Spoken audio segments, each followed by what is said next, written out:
I live on Bitcoin and I'm able to live on Bitcoin. And if that's not a testament to adoption, then I don't know how to prove the adoption case to anyone, because I literally live off of it. I think it is harder if you come to El Salvador and you have never been before. You're probably only here for 2 to 4 weeks. Sometimes you don't speak Spanish.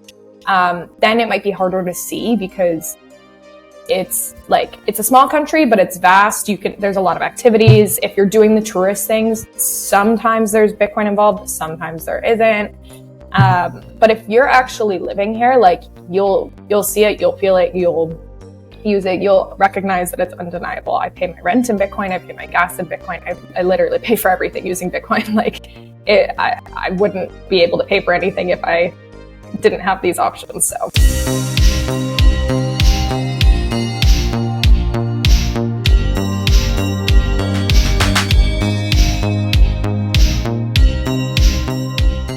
Hello guys, welcome once again to Bitcorner Podcast. This is the last episode of the season 3. So yeah, a couple of announcements. So after the podcast and what we're gonna have is this. So I know that I had to deliver 2 episodes from Blockstream about the new day. I'm not sure if you're gonna watch this before this episode or after, if you haven't seen it yet, so that's what's coming. Otherwise, there will be a major announcement in the next couple of weeks, so stay tuned for that. And season 4 will come back on March, so stay tuned for that as well. Probably will be 1 week or 2 between this episode and the new ones. What else? I think that's it. So let's go, guys. So I just want to welcome Kiki. She's in El Salvador. She works with Adapting Bitcoin. She's from also the farmers market in El Salvador. And yeah, welcome. Thank you for having me.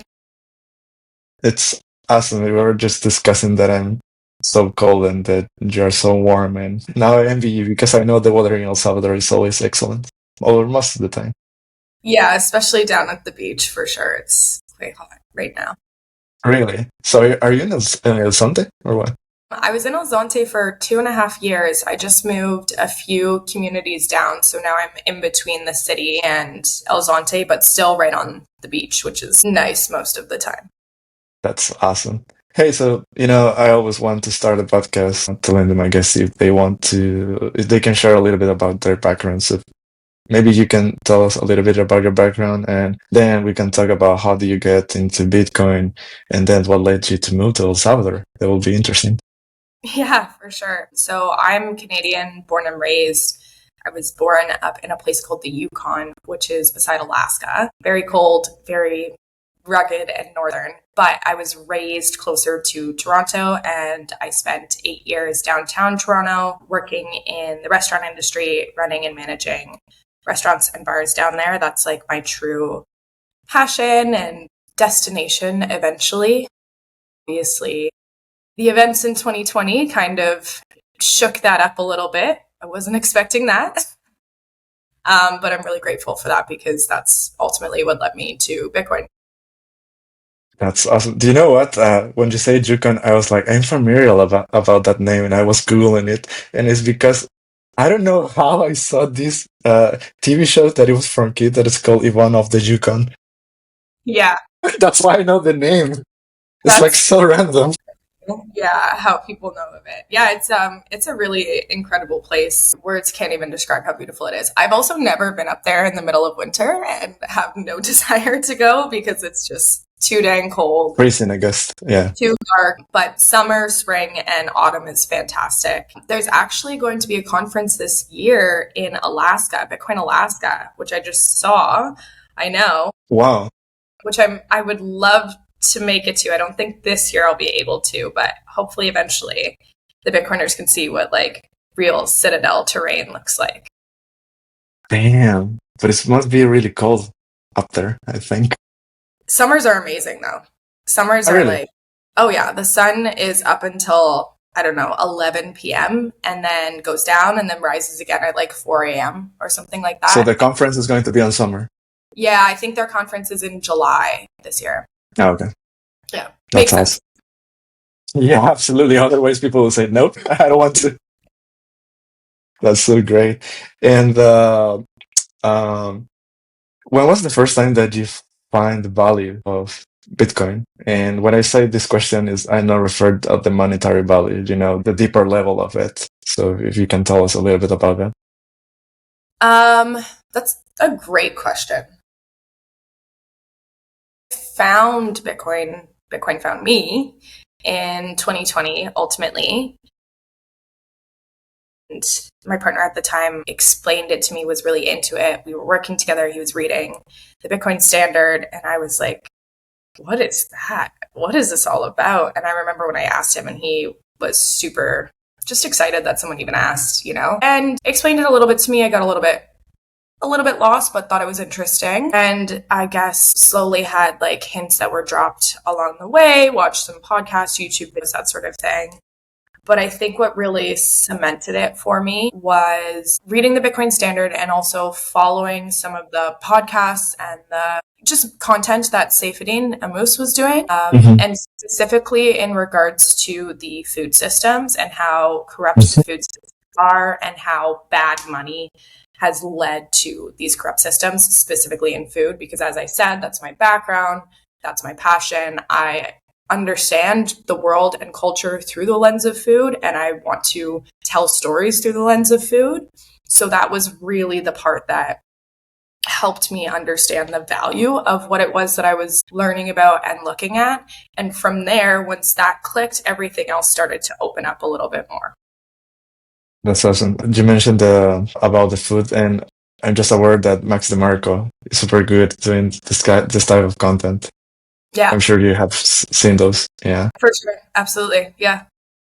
Yeah, it's amazing. So, and then you moved to El Salvador, but I'm curious that you stayed. It's super awesome when people come from different places and decided to stay to El Salvador. So I have a couple of questions with that, but first, I don't know if you can share.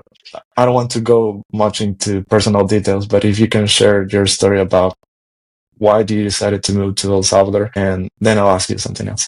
Yeah, for sure. Well, like I said, in my career path journey that I had laid out for myself in the restaurant industry in 2020, especially in a place like Toronto, where the lockdowns were pretty intense, I kind of felt like I watched my career like crumble before my eyes, and there was nothing I could do about it. And my partner, basically through visa challenges and stuff like that, like couldn't really stay in Canada any longer anyways. And I had always had a dream of moving to Mexico, living in Mexico, living anywhere, but Mexico was very specifically the place I wanted to be. And the most recent place I had been was Oaxaca, which is in the south.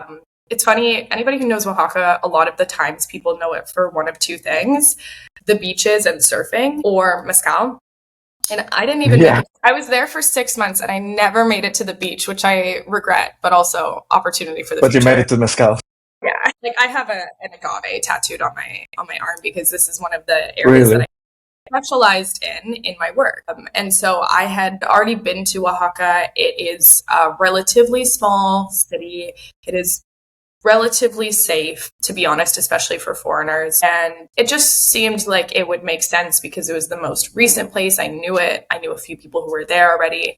So we went there and we stayed there for 6 months. And it was amazing. And the food, the culture, everything, I really enjoyed it. But it became very obvious that it was not somewhere that, I personally wanted to live long term, because unfortunately there's a lot of like political conflict. It's not necessarily violent, but there's a lot of strikes that occur and services that stop happening for quite a while. For example, the garbage union went on strike and there was literally piles of garbage in the street for like 2 months straight. That's just not good for anyone, like I understand that I'm a foreigner coming in and all that stuff, but that's not good for anyone. It's not good for the local people. It's not good for the tourism. It's not good for expats who are living there. And so it was kind of like, okay, where else can we go? There still wasn't that many options at that point. Things were still pretty locked down. So it was either go somewhere else in Mexico, which we couldn't do because we'd already been there for 6 months on our tourist visa, or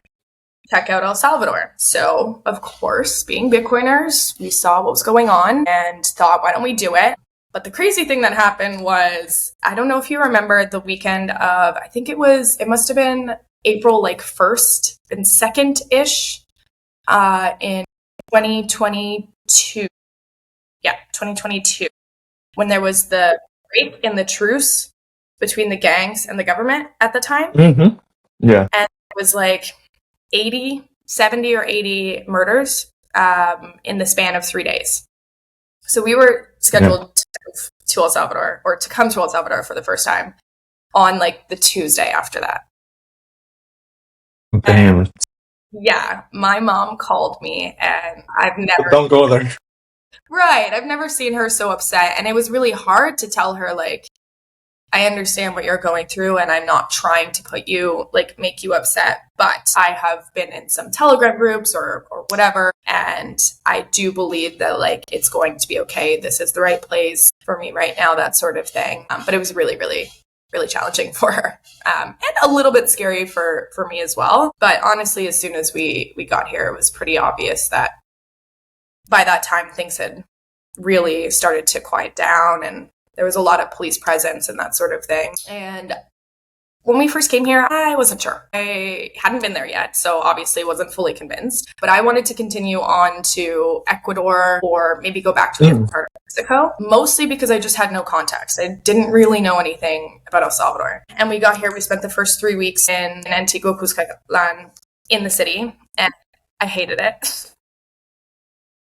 We didn't meet anyone. There was nothing going on. I was so bored and confused. And then we got down at the beach, and that's where things started to change and click. And I thought, oh, so this is what it's all about. Ended up being in El Zonte, ended up volunteering with Hope House and Bitcoin Beach. That's awesome. Yeah, and that really kind of solidified it for me. There was a small but strong community of Bitcoiners and freedom-minded individuals, and it just kind of kept rolling, and here I am. That's awesome, because you have seen the entire development of how the country has changed since that moment that you referred to, that they were going back and forward, and then to suddenly that we had this new phase, let's say, of El Salvador, that with security and improvements in everything, basically. Another thing that I want to ask you about, that you were talking about why you decided to move, but I'm just really curious about what does El Salvador offer that your home country, didn't? The weather, for one. That's a good one. Nice weather, pretty cool. And the interesting thing, and something that I think that a lot of people forget, is the geography of El Salvador, despite it being tiny, is quite diverse as well. Mm-hmm. So if you prefer colder weather, if you like the mountains, there's no shortage of mountain options for you. It's just that most people prefer the beach or prefer the city, right? Mm-hmm. So the weather is certainly one of them. I think the overall culture of hospitality and of people taking care of each other is something that I grew up with in Canada, but at least from what I saw when I was leaving, it did not seem to exist, or certainly not to the extent that it used to. And so that is really encouraging and obviously welcoming, and that's a huge aspect of what I've enjoyed about living here. It doesn't always mean that everyone agrees on 100% of things, right? That's not the point. The point is that, if you're driving and your car breaks down and you have an issue on the side of the road, not only is one person going to stop to help you, but there's probably going to be 5 to 8 people who stop to help you. You know what I mean? And that just kind of points to the culture overall. There's some things that now that I've been here for 3 years that I still maybe don't understand, or some things that I prefer, from my background. But in general and overall, I find that to be really valuable. And that's something that I look for in a place that I want to put roots down in. That's very interesting that you say that. And most of the people that go to live to El Salvador, or just to travel there, to say that we're very happy, we're very humble, and friendly in general. And sometimes they ask me like, they don't know how we can be like that when we come from where we come, right? Because of our history. And I don't have an answer about that, you know? It's like, it's super interesting. It's like, but everyone said it, and I agree that, of course, not everyone is, like you say, is going to be agree with you with everything. But in general, it's like, we are very friendly and very open. And yeah, it's super particular about that. But I'm really happy that you find a place there. Yeah, for Yeah. him. Yeah. I had a funny experience about this really quick. I was in Medellin in Colombia, and I went there for the Bitcoin conference there, and it was a great time. And I really look forward to going back again. And I stayed for an A extra few weeks ago, right? Yes, it was January 17th and 18th, I believe. Mm-hmm. And I stayed for an extra week to do a Spanish immersion school. That was a bit of a wake up call because I'm so used to being surrounded by Bitcoiners, and that was like, just regular, normal people. I forgot what that experience was like. But one of the things that I thought was really interesting in my program, it was myself, an American girl, and a British girl, and the other two girls were like, "Oh my gosh, I cannot believe how friendly people are. I really wasn't expecting this, blah, blah, blah, blah, blah." And I was like, yeah, people here in Colombia and in Medellin are friendly. They're quite friendly, especially in comparison to America or the UK. But in comparison to Salvadorans, in my opinion, like not at all. And I came back and had a conversation with a Colombian friend of mine who lives here. And she said, "Yes, Kiki, I can't believe it. When I moved here, I was so surprised at how friendly people are. And I realized that maybe my people weren't as friendly as I thought they were." And no Really? disrespect to Colombians. I love them. I love their Okay. vibes, and I think that they are friendly overall. But that's just to say that, like, the Salvadoran culture is so polite and so friendly. Like, it's really incomparable to anywhere else that I've been personally. Oh, that's super nice. Thank you. Guys, keep doing the great job. If you're Salvadoran. I love you. I love you still. Okay. Yeah, we love you, Colombia, as well. You're super nice. So, yeah, now I want to talk a little bit about the Bitcoin farmers market. I know that you're involved about that. So, if you can tell us a little bit, what's the story behind it and how did it start it? And yeah, just give us a hint for the people that probably don't know about this. Yeah. So the Bitcoin farmers market was started by James from Be Fact Better. Honestly, Uh-huh. it was basically just filling a hole, a service that many people were interested in but wasn't there. When we moved to El Zonte, there was stores, tiendas, but there wasn't a lot of necessarily fresh stuff, and a lot of the stuff was the same thing in each store. It was enough that you could get by, but in order to really get what you wanted, you either had to go to El Tunco, or you had to go to Puerto, or you had to go to the city. Mhm. And we spent so much time like on the chicken buses going into Puerto and getting groceries and taking them back on the bus or getting a driver, but we were speaking with other travelers, other people who were living there, and everybody had this same common thing, which was like, wouldn't it be great if there was a farmer's market? Wouldn't it be great if there was like a market in general, something that was consistent? And that's kind of where the idea came from. That's how it was born. And James really executed on it, found the place, spoke to the landlord, came up with an agreement, said, "Hey, we're going to do this." I helped him reach out to, probably like 200 vendors on Instagram. Wow, that's a lot. Just copy and pasting, like, "Hey, this is what we're doing. Are you interested?" And I mean, as most of those people didn't answer, they're probably like to this day, like, "Oh, those crazy Bitcoiners, whatever," But then we had a good amount of people who had never even used Bitcoin before, but saw an opportunity to be a part of a market and started asking questions. And then some that were really surprising that were like, "Actually, yeah, we already accept Bitcoin. We already use Bitcoin. We'd love to be a part of this." And so the first one happened, I think it was, if my memory serves, July 16th of 2023. And it went really well.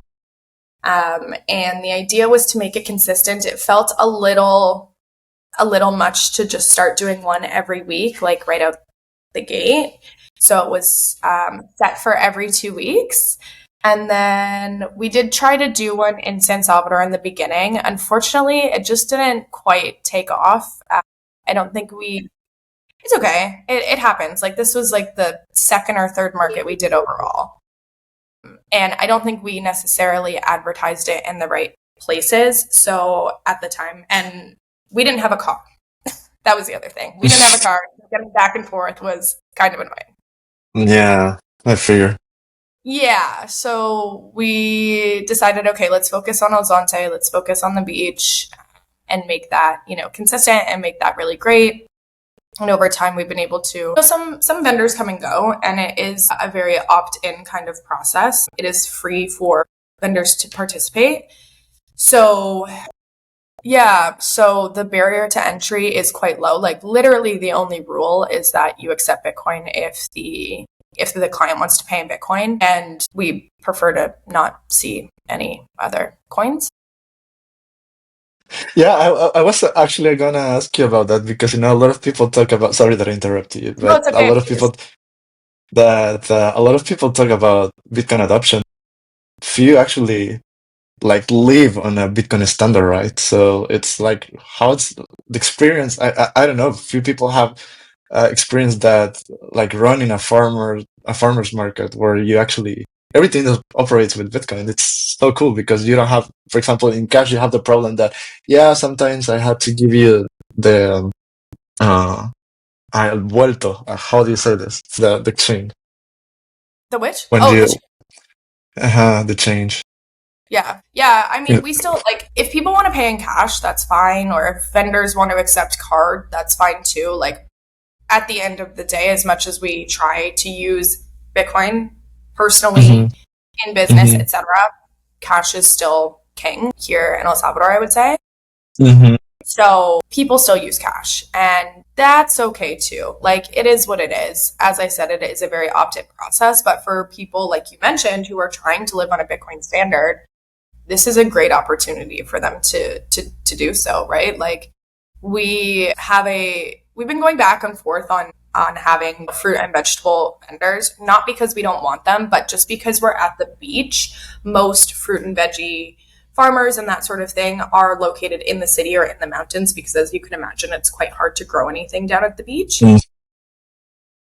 So that's one thing that's a little bit unique about this market, but we have all other sorts of products, milk, meat, like foods that are prepared that you can take home, pastries, cookies, and then an assortment of gifts and handicrafts and coffees and stuff like that. So at the market alone, like a lot of people or a lot of the regulars who live in El Salvador and are Bitcoin maxis, they're able to get a lot of what they need at the market and maybe supplement it with one delivery a week or something like that. Oh, that's all.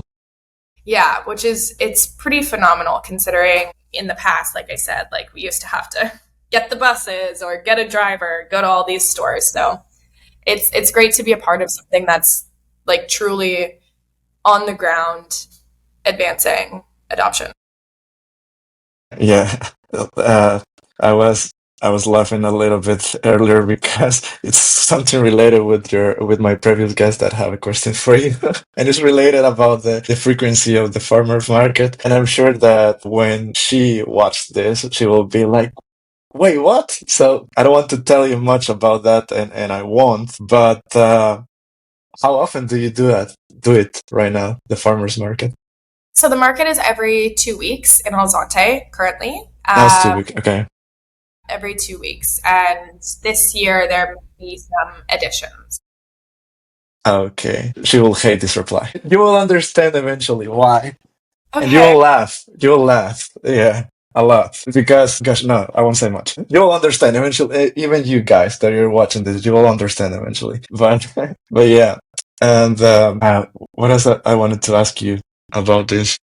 I don't remember. Yeah. So I have the question about this, and one is, how do you onboard to new peoples to, I don't know, or even the first time with the vendors that wanted to participate there, like to accept Bitcoin? I think that's the challenge, right? To explain people And normally, I don't know if El Salvador that we have seen that it's cool that people, it's cool and not cool that people relate Bitcoin with Bukele. It's cool because that means that people said, all right, so we don't trust because it's a government money, aka a CBDC. Of course, Bitcoin is not a CBDC, but it's cool that people, are a little bit, they have the concerns if they come from the government, but Bitcoin it isn't. So, and the other part is that it's great because in the end, if you use Bitcoin, you have another way to spend your money, right, and to save that. So in the end, how do you onboard the newcomers? And if someone comes for the first time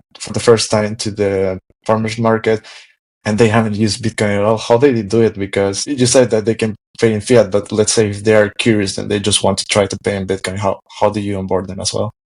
Yeah, so to be clear, the rule is that they must be able to accept Bitcoin. So everyone has to be able to accept Bitcoin. Mm-hmm. It depends on how the clients want to pay, but everyone has to be able to accept Bitcoin. Sometimes we have people come in, like you said, that have like very little knowledge and don't even know where to start. And then other times we have people that come in and completely surprise you and start talking about how they're going to be setting up their own node soon and blah, blah, blah, blah, blah. So it's kind of all over the spectrum. Damn.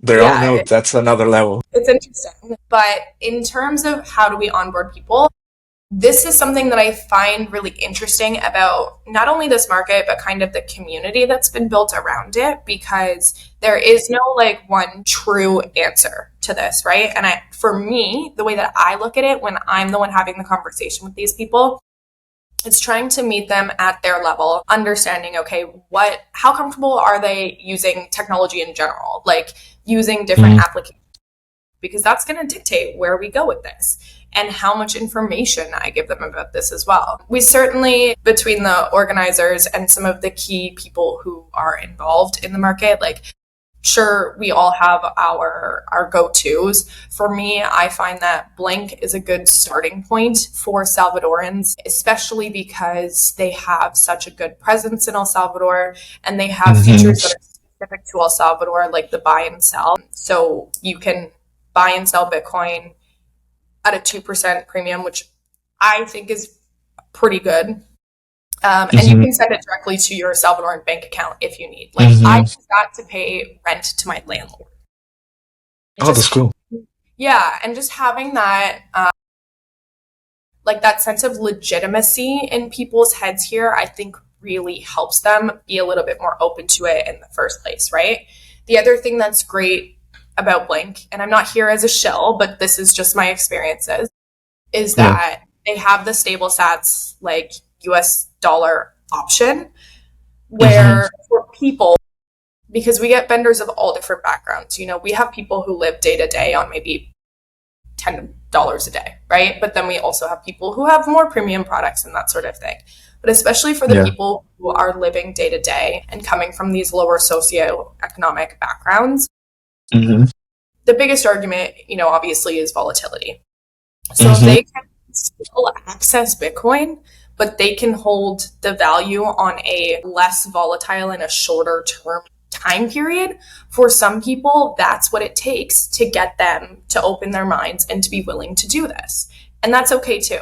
It's not like a one size fits all. And I think I've found anyways in the Bitcoin community, sometimes we like to think that it is, but the reality, especially in a country that is developing, is that there is so many different, backgrounds and factors that we might not even be aware of or privy to, right? And it's really, really, really important that we meet people where they are, because if we don't do that, we are going to lose people and people are going to lose. And I've seen that happen once or twice, and it's been really, really devastating, really challenging, really frustrating, because people have tried to get too far into their journey without the proper understanding. So all of that to say, like, we kind of have a group of people, some go-tos, people who feel more confident, people who are better with explaining it in English or explaining it in Spanish. But we do have some go-to people. Everyone kind of has their own way. And it's like, okay, if this isn't working with me, maybe I'll send them to someone else. And we've been really grateful to the guys from the Bitcoin hardware store as well, because they're at every market and they do a really good job at this, at understanding where people are coming from and what products and services might fit them a little bit better. So I feel completely comfortable handing people off to them and having them go through the process with them. So yeah, it's kind of like it takes a village to make a Bitcoiner type vibe. Absolutely. I'm just curious about something. I'm curious if you, because you mentioned that earlier that it's quite difficult to plant something in the beach because of the soil, right? But I'm just curious if you plant something by yourself. How involved are you in the agriculture there?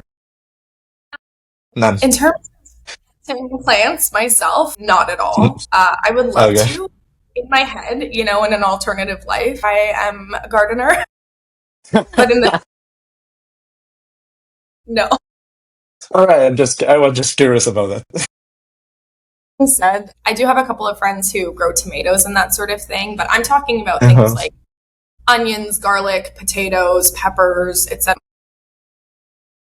If you go a little bit west or even just a little bit off of the beach, there's certainly more options. Fruit, for example, papayas, Hmm. et cetera, et cetera. But, I think when people come to a farmer's market and it's called a farmer's market, they're expecting like 10 stalls of lettuce.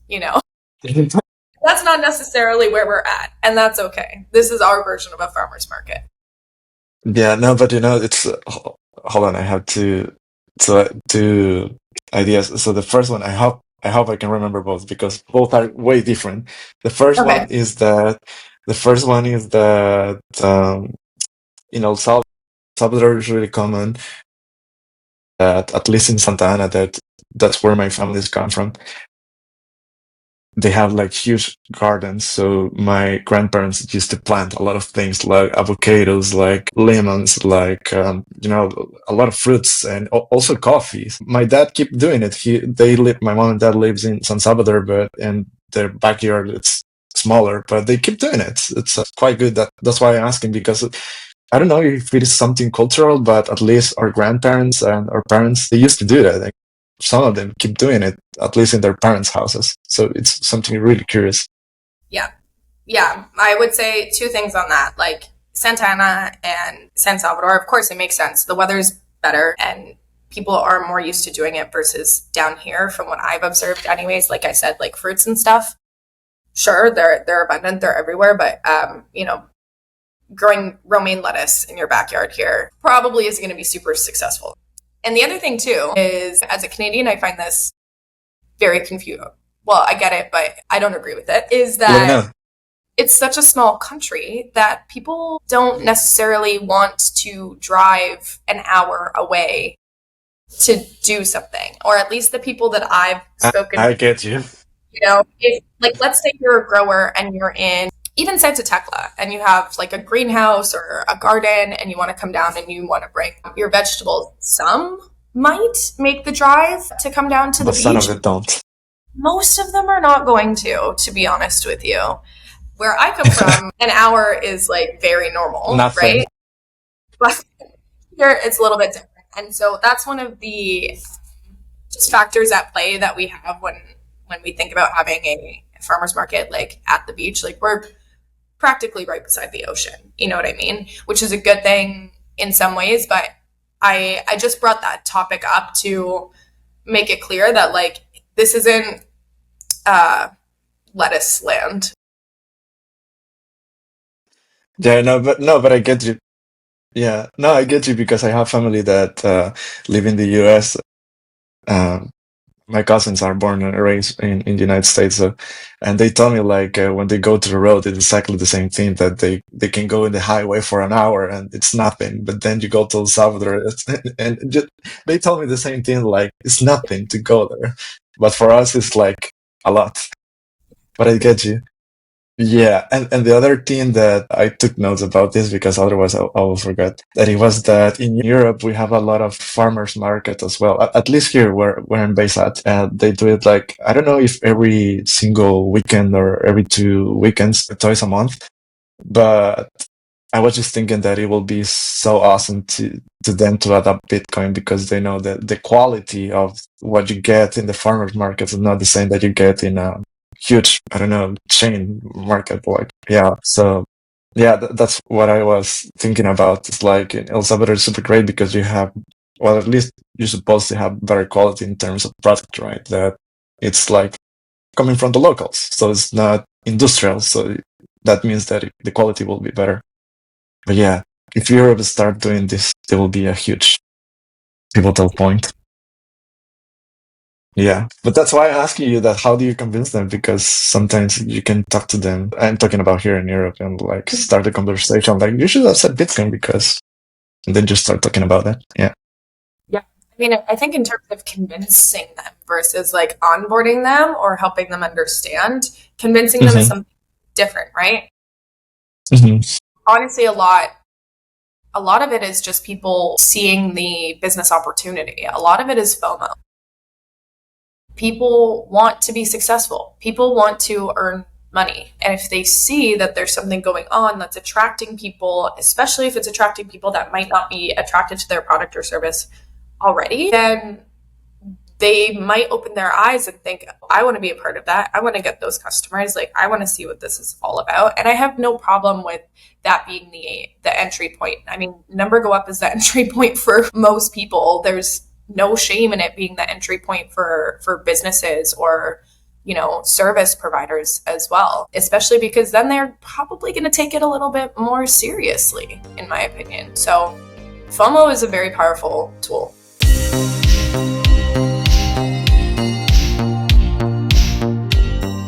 Cuando dejas tus activos digitales en un exchange o en custodia de alguien más, te expones a riesgos de terceros no deseados.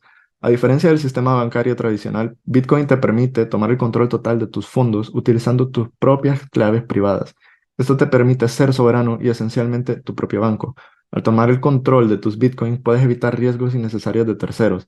Almacenar tus Bitcoin en custodia de terceros como los exchanges puede exponerte a ataques de actores malintencionados, gobiernos o estafadores que lo único que quieren es apoderarse de tu dinero. Las billeteras de hardware aumentan la seguridad de tu billetera porque tus claves privadas se almacenan en un dispositivo especializado que no está siempre conectado al Internet. Como te he dicho antes, mantener tus claves almacenadas en un dispositivo en línea puede exponerte a factores adicionales de ataque, por lo que se recomienda usar una billetera de hardware al almacenar grandes cantidades de Bitcoin durante largos periodos de tiempo. Jade es una billetera de hardware no custodial para Bitcoins y Liquid que ofrece opciones de firma simple y firmas múltiples. Yo personalmente lo utilizo para almacenar mis Bitcoins, ya que me siento mucho más seguro manteniendo mis Bitcoins en una billetera fría que en una almacenada, por ejemplo, en mi teléfono. Si estás pensando en adquirir uno para ti, no olvides utilizar el código de descuento de nuestro show, BitCorner Podcast. De esta forma estarás apoyando directamente el show y además obtendrás un 10% de descuento para la compra de tu billetera fría.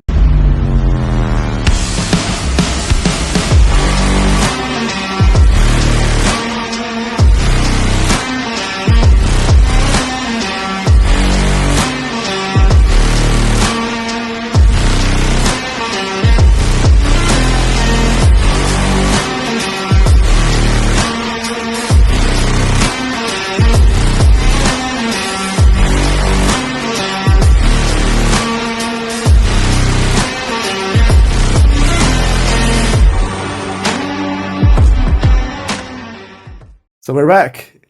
Guys, full transparency here. We have some technical problems that it took more than a day to solve.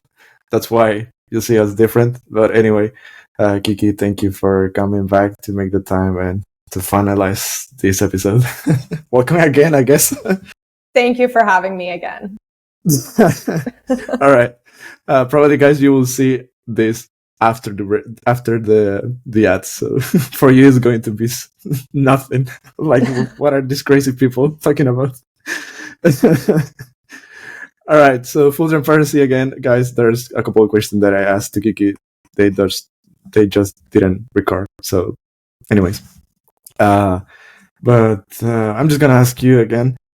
So the last time we were discussing about, I think, the farmers market about Salvador. You gave us a great context about it. So, and we were pivoting now to talk a little bit more about Salvador. So, you told us about that you have been living in El Salvador for more than 3 years now. So you have experienced the Bitcoin adoption until now. So, just share with us how have been your experience around the Bitcoin adoption in the past few years during El Salvador from your perspective living there? Yeah. I think it's interesting because it seems like there's two camps, right? Like there's people who come here and they're like, oh my God, adoption is horrible. This is all fake, blah, blah, blah, blah, blah. And then there's the other camp, the opposite side, which is adoption is incredible. It's the best thing ever. I think honestly, for me, in my experience and in my lifestyle as well, the truth is somewhere in the middle. The adoption also depends on where you are in the country, right? Like I live at the beach. I live in a beach community. I lived most of my time in El Salvador in El Zonte, where obviously Bitcoin Beach is quite present. And it is Bitcoin Beach, so there is a good amount of adoption there. Even amongst that, like when we dropped down to 16K, which no one wants to talk about, but it happened. And when that happened, of course, there were some merchants who backed off from using Bitcoin, but most of them, I believe, if not all of them, have started accepting it again and have been accepting it again for a year or more. But let's say you go to, for example, the mountains, or in like a rural area of Sonsonate or Chalatenango, or some of these more rural places that are further from the city. Yeah, look, you're probably not going to be able to use Bitcoin very much, if at all. But when it comes to kind of the hub of where people are, whether it's at the beach or in San Salvador or in Berlin, adoption is great. Like I literally have, I think I have 1,000 fiat dollars right now. And that was someone paying me for something. Like I live on Bitcoin and I'm able to live on Bitcoin. And if that's you coexist with fiat then. Yeah, well, whether I like it or not. But like, if that's not a testament to adoption, then I don't know how to prove the adoption case to anyone, because I literally live off of it. I think it is harder if you come to El Salvador and you have never been before. You're probably only here for 2 to 4 weeks. Sometimes you don't speak Spanish. Then it might be harder to see, because it's a small country, but it's vast. There's a lot of activities. If you're doing the tourist things, sometimes there's Bitcoin involved, sometimes there isn't. But if you're actually living here, like you'll see it, you'll feel it, you'll use it, you'll recognize that it's undeniable. I pay my rent in Bitcoin, I pay my gas in Bitcoin. I literally pay for everything using Bitcoin. Like I wouldn't be able to pay for anything if I didn't have these options. So I don't know what to tell the naysayers, to be honest with you. Yeah, that led me to the other question, and let's gonna be honest, right?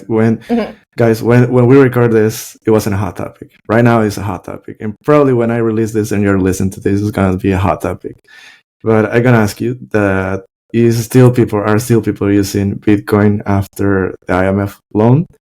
I know that Bitcoiners just hear these words, it's a headache, but I need to ask, we need to know the reality. There's the perspective. Not everyone will have the same opinions, but you're my guest today, so I'm asking you.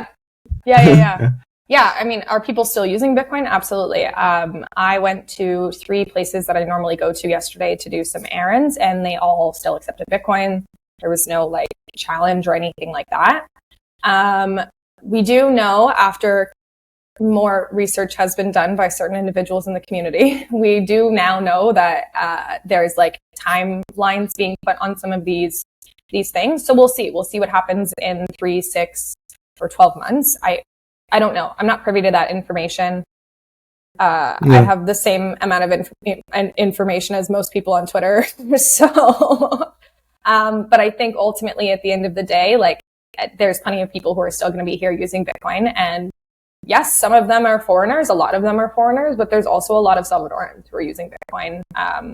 Even for like remittances, like that's still a thing. We just don't see it. It's not as obvious, but it's still happening, you know? And obviously, like everything that's going on, all of the questions, all of the opinions, it's a little complicated. And I I felt myself in the past couple days feeling pulled in one direction and then pulled in another direction.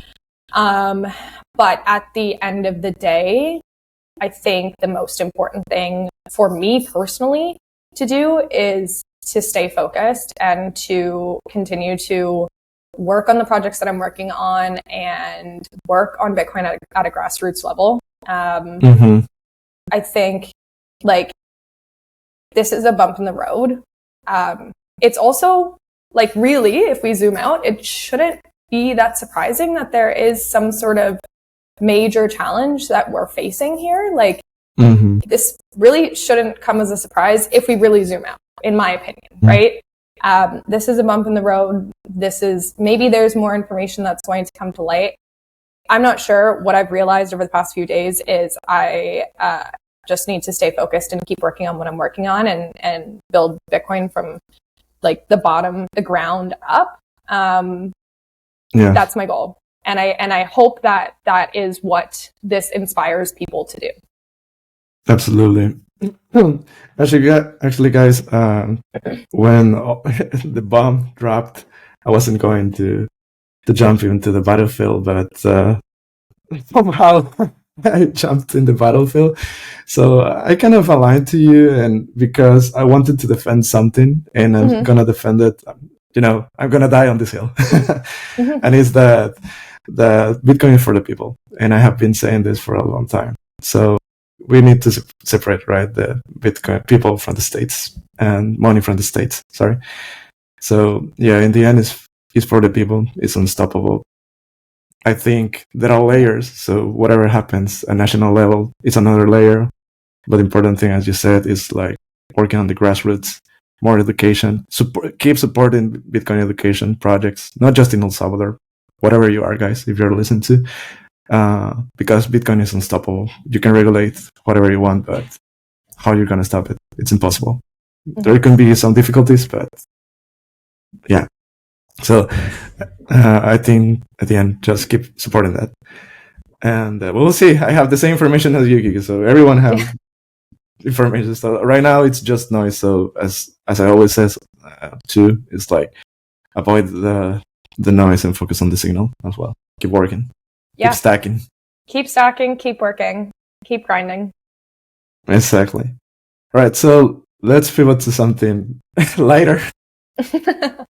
So yeah, every single year we have Adopting Bitcoin, thankfully, in El Salvador. We're having an event this year, as we have been doing it for the past couple of years. So if you can share a little bit about anything that's coming next to this year, and also about your role there. You have been working actively during the past few years with them. So if you can give us a highlight about it. Yeah, well, I guess I kind of got involved, you could say, with Adopting Bitcoin when we did a Bitcoin farmers market on the El Zonte Day in 2023. So this year it'll be 3 conferences ago, actually. And we called it the Plebacue. It was like our farmers market and a little barbecue. It was awesome. And then myself and a couple of other people were introduced kind of to the team, and they needed someone on the ground to, actually operate this thing. Kamal has been killing it. I mean, Adopting Bitcoin. Great work. Wouldn't really probably be a thing without him, and Nicolas as well.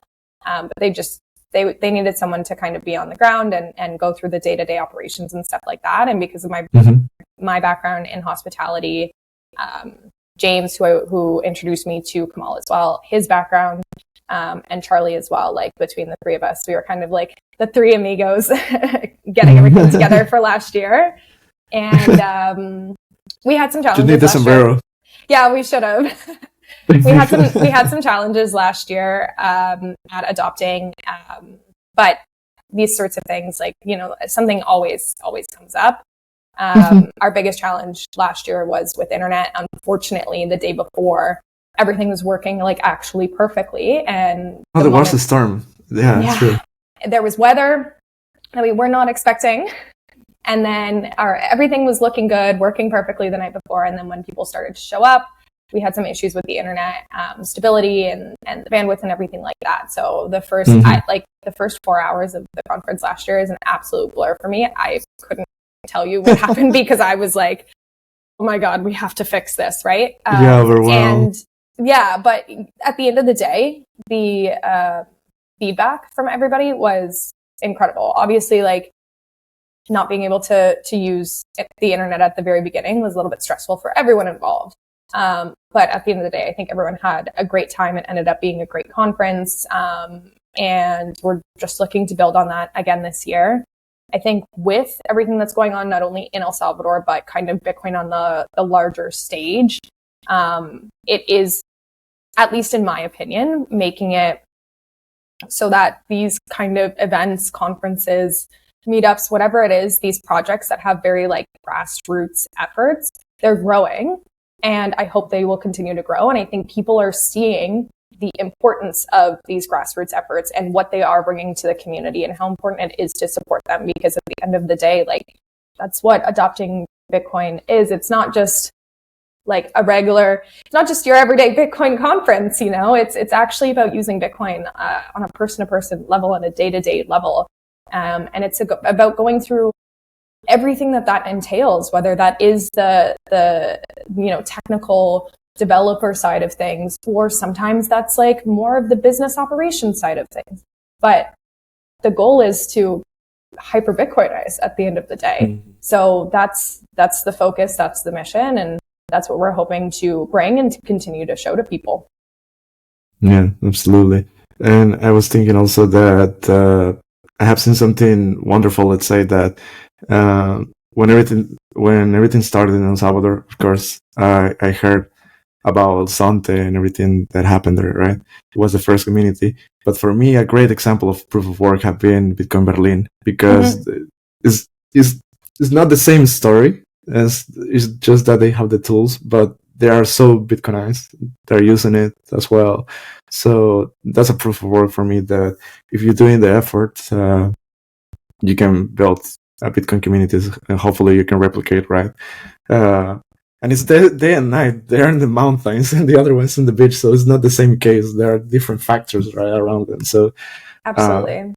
And there's more communities popping up as well. Like there's a Santa Ana community. There's a Ruta de las Flores community. There's a new Alegría, which is right next to Berlin, you could say, is popping up. La Peraya, San Miguel. Like, it's not stopping. And if you think it's stopping, if you think it's slowing down, then maybe you need to evaluate your sources of information, because this thing is growing. Or go to El Salvador. And yeah, that too. Go to El Salvador, but also go to El Salvador and like get plugged into these communities, you know, come not only to the meetups, but go to BitDevs, go to the Mi Primer Bitcoin events, see what Node Nation is doing. Like, there's so much happening. It's almost overwhelming to keep up with it sometimes. Yeah, absolutely. So and support small businesses, guys, because you will see there as well. So yeah, just go explore. Yes. And you also mentioned that you're part now of Mi Primer Bitcoin. So if you can tell us a little bit about what will you do there, and yeah, a little bit of insights. And again, if there's anything that you want to share that's coming next, that will be wonderful. Yeah, absolutely. So I just joined the board of directors for Mi Primer Bitcoin in January. Very excited to be a part of the team, to learn a little bit more about their project as well, and to ultimately like offer my support, my wisdom, I guess you could say, or my little corner of the universe's point of view. I think it's an amazing organization. If you're unfamiliar with it, or if you would like to be refamiliarized with it, it's a Bitcoin education organization. There's a lot of on the ground work being done here in El Salvador, both in public institutions and private ones. But there's also a lot of work being done worldwide with the Node network. The number one thing that we kind of focus on is open source education, and impartial and independent open source education. So this means that the diploma that they teach and that is like readily available to anyone who'd like to access it is fully open source. It's been translated into multiple languages. Every year it gets revised based on feedback and certain advisors to make it better, stronger, more informative, easier to digest, et cetera, et cetera. And I think that these sorts of kind of like grassroots educational projects are really the way forward. I'm really honestly honored to be working with them, and I can't wait to see what we have in store this year. I know that in terms of things coming up, they do like meetups and free classes and stuff like that. But there is an unconference happening in Nashville that I'll be at in April. And the unconference format is really interesting because it is not structured at all. But what that means is like the outcome is completely organic. So if you're in the States or can make it to Nashville, I would highly recommend that.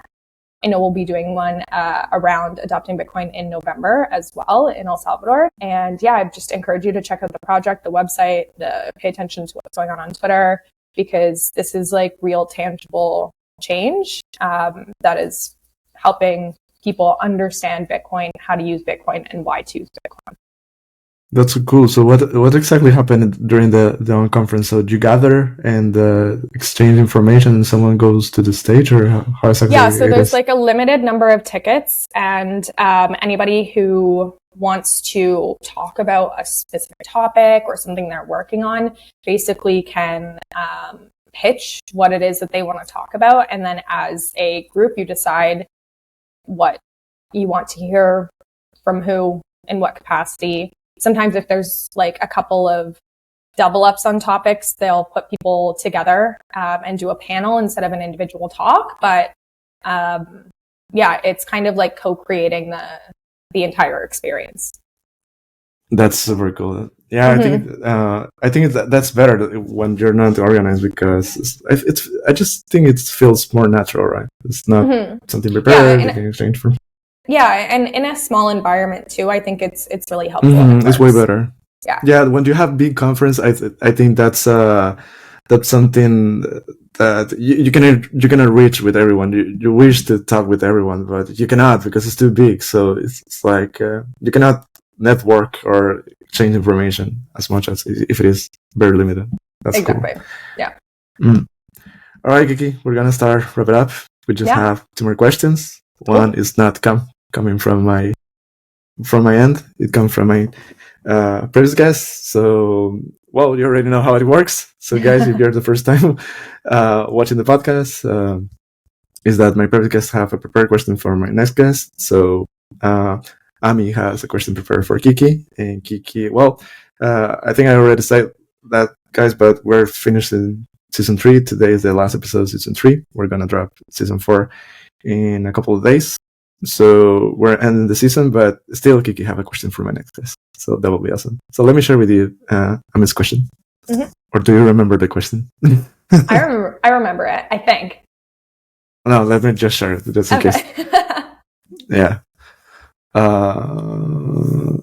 Is this one? Yeah. I think I want to ask. Why you didn't do the farmers market when I was there? Why didn't you do the farmers market when I asked you to do it? I would just for a Why few days. Why don't you do it every Sunday? People are missing out. No, but I want to ask. I think it's both related to Bitcoin and not. But I want to ask because I got inspired from the question I got now. So maybe like, where do you see yourself in 10 years from now, or maybe even more? What's even happening? More. What? No, go ahead. Sorry. Maybe even like what's happening within Bitcoin 10 years from now. Right. So that was like 3 questions, but I'll take it. Yeah, I'm okay. I didn't remember that it was so long. Yeah, no, it's all good. It's all good. Why didn't we do the first one? Yeah, why didn't we do the market? Why don't we do it every Sunday? Fair question. I was also devastated that she couldn't come and check it out. we do the market every other week, honestly, because it's a lot. Like, it is a lot to put on. It's a lot to prepare for. It's also like kind of paying homage to scarcity, I guess you could say, if it's every week. Especially since like El Zonte is actually quite small, right? Like, there is a lot of tourists who come through, but the amount of people who actually live there or in the surrounding areas is honestly quite small. And we're grateful and we've had great turnouts pretty much consistently. But if we did it every single week, maybe that would change. Maybe it would be a little bit more difficult on the vendors, on us who put it on. But yeah, right now it's every 2 weeks. We try and do it in Berlin as well when there are events that like merit having the farmers market there from their perspective. And I hope that we are able to do one perhaps in San Salvador this year on a monthly basis. But yeah, it's every 2 weeks. So sorry, and also see you next time. Sorry. Yeah, exactly. That's the excuse. As you're hearing this, you just need to go back to El Salvador. Exactly. And then I guess the second question is kind of a two-part, right? Like, where do I see myself in 10 years? And also, where do I see Bitcoin? Yeah. I'll start with where do I see myself in 10 years? I think one of the things that's like really important to me at some point is to have a family eventually. But I'm not like in a rush to do that at this current stage of my life. But that is something that I see for myself in 10 years for sure. But I am the type of person who loves to work. I love to work because I am very picky about what I do for work, and I only do things that I like genuinely enjoy doing. And I'm grateful that I've like had that opportunity in my life, you know. Not a lot of people can say that they feel that way, but I love what I do. And I also really do hope that I can go back to my roots working in the restaurant industry and bring Bitcoin into that as well. Like, I do see myself opening restaurants and bars and, just sort of like event spaces. I don't know where, maybe in El Salvador. I'm not certain. I think there's a couple of questions that need to be answered first, to be honest with you. But like, I would hope that would be an option. But that's one thing that's like in my 10-year goal, 10-year plan, and keep doing the work that I'm doing with the market and with adopting Bitcoin and with Me Premier Bitcoin and any other opportunities that may come and go. But it's important to me to like be performing meaningful work in this space. And I'm not like technical. I'm not a developer. And I think my role, where I see myself in this space, is providing spaces and experiences and opportunities for people who are interested in learning, but also for people who are interested in growing businesses and developers as well. Like, what I'm trying to do is take my experience and bring that into the Bitcoin world, which is not necessarily easy, but guess what? Everyone loves to network and hang out and like cheers Absolutely. a beer together. And the things that come from these events, from these meetups, from these conferences end up being like life-changing projects and products. So that's where I see myself. And honestly, like, I hope really not that much changes, except that my projects just get bigger and I grow into being a better, more successful person. And if that happens, then I'll be able to like bring people up with me. So that's my answer to myself. Where do I see? Cool. Thank you. Where do I see Bitcoin in 10 years? That's a big one. Yeah, I know. Look, to be honest with you, I feel like it's going to be a little bit of a roller coaster, at least over the next 5 years. I think we're going to continue to see like roadblocks and challenges and stuff like that. But also at the same time, I think adoption is only going to grow worldwide. I don't know that I can confidently say in 10 years, like, we're going to reach hyper Bitcoinization. That would be awesome, but also, I think, to reach hyper Bitcoinization, there's a lot of like pain and unlearning and just stuff that needs to happen, and we need to get it out of the way. And I think now the things are getting serious. Things are. And in some ways, I'm like, yeah, just like accelerate mindset, like rip the Band-Aid off, make it all happen, blah, blah, blah, blah, blah.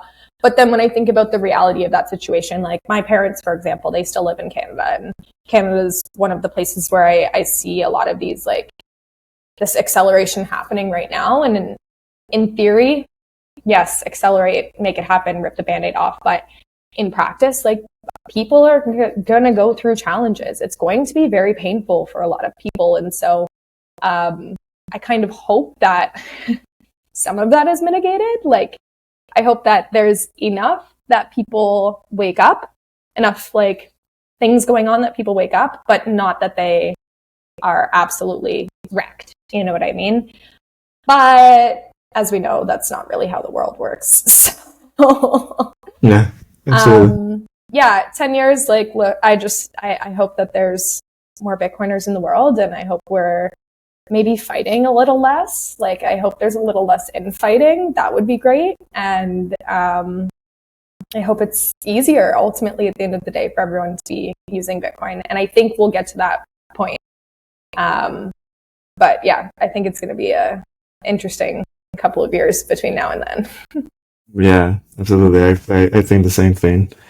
It will be really interesting, the developments. Yeah. So stay tuned, guys. Yeah. All right, Kiki, we made it. My last question is, thank you again. So my last question is, where can people find you and support your work, or if they want to network with you? And if anything that you want to add, now's the time. Yeah, so for myself personally, probably Twitter is the best way. I'm at Bitcoin Baby, BABEY. Dropping on the podcast notes. In terms of the projects that I'm involved in, so firstly, we talked about the Bitcoin Farmers Market. On Twitter, that's BTC Farmers MRKT. Adopting Bitcoin is at Adopting BTC, and Make Premier Bitcoin, I believe, is My First Bitcoin _. But it's in my Twitter bio, so you can verify there for sure. All right, and the website I think is myfirstbitcoin.io. Probably. Exactly. And we'll just be launching the Adopting Bitcoin 2025 5th year anniversary website very shortly, maybe around the time that this comes out. And that'll be in the link in my bio too. And I hope to see everyone in El Salvador in November, because it's going to happen. The Grassroots is still going to happen. Adopting Bitcoin is still happening. We're all adopting Bitcoin, so come join us. Yeah. Right. Yeah. The shows will still running, guys. This is not stopping. Support a small project, support grassroots projects. Let me promote Bitcoin, adopting Bitcoin. No nation. Oof, I can tell a lot through those devs.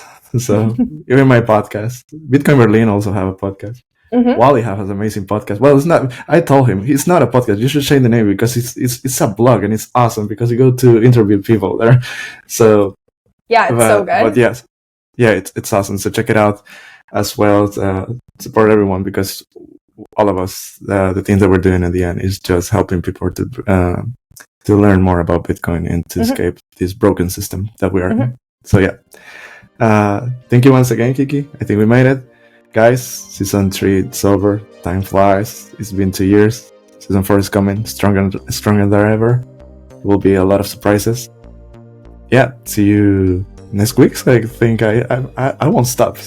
Today I think I won't stop. Yeah, so see you next week. And if not, see you in 15 days. So Kiki, thank you very much. My pleasure. All right, see you guys. Bye.